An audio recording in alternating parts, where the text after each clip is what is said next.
মালয়েশিয়ার রাজনৈতিক ইতিহাসে ঘটল এক নজিরবিহীন ঘটনা। সাবেক প্রধানমন্ত্রী ডক্টর মাহাথির মোহাম্মদ বর্তমান প্রধানমন্ত্রী আনোয়ার ইব্রাহিমের বিরুদ্ধে আনুষ্ঠানিক পুলিশি প্রতিবেদন দাখিল করেছেন। অভিযোগ, মার্কিন প্রেসিডেন্ট ডোনাল্ড ট্রাম্পের সঙ্গে স্বাক্ষরিত Malaysia US agreement on reciprocal trade বা এআরটি দেশের সার্বভৌমত্ব ক্ষুণ্ণ করছে এবং অর্থনৈতিকভাবে মালয়েশিয়াকে ঝুঁকির মুখে ফেলছে। মঙ্গলবার সকালে পুত্রাজয়া পুলিশ হেডকোয়ার্টারে আইনজীবী রফিক রশিদকে সঙ্গে নিয়ে অভিযোগ দেন শতবর্ষী এই নেতা।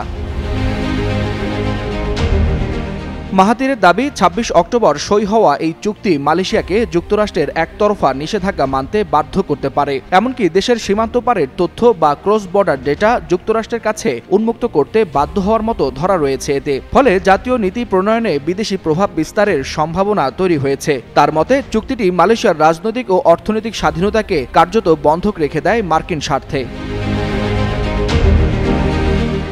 ডক্টর মাহাথির আরও অন্তত ১৪টি নেতিবাচক প্রভাব তুলে ধরেন, যার মধ্যে রয়েছে হালাল শিল্পের নিয়ন্ত্রণ ব্যাহত হওয়া, অর্থনৈতিক ক্ষমতায়ন ঠেকিয়ে দেয়া, উচ্চ প্রযুক্তি খাতের জাতীয় কৌশলকে দুর্বল করা এবং রেয়ার আর্থ সহ গুরুত্বপূর্ণ খনিজ রপ্তানিতে বিদেশি হস্তক্ষেপের ঝুঁকি বৃদ্ধি করা। এসব কারণে মাহাথির শুধু আনোয়ারই নয়, বরং ইনভেস্টমেন্ট, ট্রেড অ্যান্ড ইন্ডাস্ট্রি মন্ত্রণালয়, অ্যাটর্নি জেনারেল দফতর এবং চুক্তির আলোচনায় যুক্ত সব কর্মকর্তাকে তদন্তের আওতায় আনার দাবি জানিয়েছেন। চুক্তি প্রকাশিত হওয়ার পর থেকেই মালয়েশিয়ায় বইছে সমালোচনার ঝড়। সাবেক অ্যাটর্নি জেনারেল টমি থমাস অভিযোগ করেছেন, মালয়েশিয়া কোনো আলোচনা করেনি, বরং যুক্তরাষ্ট্রের প্রস্তুত করা খসড়ায় আনোয়ার শুধু সই করেছেন মাত্র।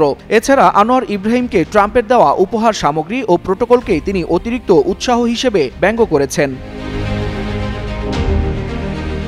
তবে এই পুলিশ রিপোর্টকে রাজনৈতিক নাটক বলে আখ্যা দিয়েছেন আনোয়ারপন্থী মহল। তবে সমালোচকদের দাবি, চুক্তিটি মালয়েশিয়াকে মার্কিন বাণিজ্য সংঘাতে সরাসরি জড়িয়ে ফেলতে পারে। ইতিহাসে বিরল এই অভিযোগ দেশটির রাজনৈতিক অঙ্গনে তীব্র তোলপাড় সৃষ্টি করেছে। ফলে মালয়েশিয়ার ভবিষ্যৎ কূটনীতি এখন বড় চ্যালেঞ্জের মুখে পড়তে পারে বলে ধারণা করছেন বিশ্লেষকরা। ওয়ালিউল হাসানাত, যুগান্তর নিউজ।